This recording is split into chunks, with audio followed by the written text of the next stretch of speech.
60-second adventures in economics. Number 1, the invisible hand. An economy is a tricky thing to control, and governments are always trying to figure out how to do it. Back in 1776, economist Adam Smith shocked everyone by saying that what governments should actually do is just leave people alone to buy and sell freely among themselves. He suggested that if they just leave self-interested traders to compete with one another, markets are guided to positive outcomes as if by an invisible hand. If someone charges less than you, customers will buy from them instead. So you have to lower the price or offer something better. Whenever enough people demand something, they will be supplied by the market, like spoilt children, only in this case everyone's happy. Later free marketeers, like Austrian economist Friedrich Hayek, argued that this hands-off approach actually works better than any kind of central plan. But the problem is economies can take a long time to reach their equilibrium and may even stall along the way. And in the meantime, people can get a little frustrated, which is why governments usually end up taking things into their own more visible hands instead. Number 2, the paradox of thrift. Much like a child getting his pocket money, one of the biggest economic questions is still whether it's better to save or spend. Free marketeers like Hayek and Milton Friedman say that even in difficult times, it's best to be thrifty and save. Banks then channel the savings into investment, in new plants, skills and techniques that let us produce more. And even if this new technology destroys jobs, wages will drop and businesses hire more people. So unemployment falls again. Simple, at least in the long run. But then a live fast, die young kind of chap called John Maynard Keynes cheerfully pointed out that, in the long run, we're all dead. So to avoid the misery of unemployment, the government should instead spend money to create jobs.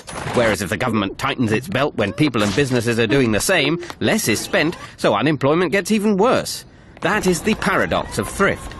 So instead they should spend now and tax later when everyone's happy to pay. Though making people happy to pay tax was something even Keynes didn't solve. Number 3, the Phillips curve.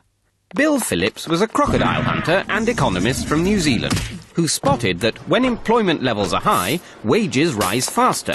People have more money to spend, so prices go up and so does inflation. And likewise, when unemployment is high, the lack of money to spend means that inflation goes down. This became known as the Phillips curve. Governments even set policy by the curve, tolerating the inflation when they spent extra money creating jobs. But they forgot that the workers could also see the effects of the curve. So when unemployment went down, they expected inflation and demanded higher wages, causing unemployment to go back up, while inflation remained high. Which is what happened in the 1970s, when both inflation and unemployment rose. Then in the 90s, unemployment dropped while inflation stayed low, which all rather took the bend out of Phillips's curve. But at least part of Phillips's troublesome trade-off lives on.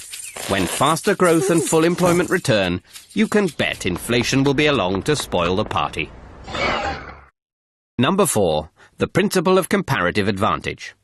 Whether you think economies work best if they're left alone or that governments need to do something to get them working, the one thing that can't be controlled is the rest of the world. Fear of foreign competition once led countries to try and produce everything they needed and impose heavy taxes to keep out foreign goods. However, economist David Ricardo showed that international trade could actually make everyone better off, bringing in one of the first great economic models. He pointed out that even if a country can produce pretty much everything at the lowest possible cost, with what economists call an absolute advantage, it's still better to focus on the products it can make most efficiently, that sacrifice the least amount of other goods, and let the rest of the world do the same. By specializing, they can then export these surpluses to each other and both end up better off. This is the principle of comparative advantage, and it has persuaded many countries to sign up to free trade agreements. But unfortunately, it can take a long time for countries to trade their way to prosperity. And because it's now much easier to move to where the money is, it's increasingly not only goods that cross borders, but people, which has somewhat uprooted Ricardo's theory. Number 5, the impossible trinity. Most countries trade with one another, which is usually pretty good for all involved. But it does mean it's a bit harder for each to keep control of its own finances. There are 3 things that governments are particularly keen on.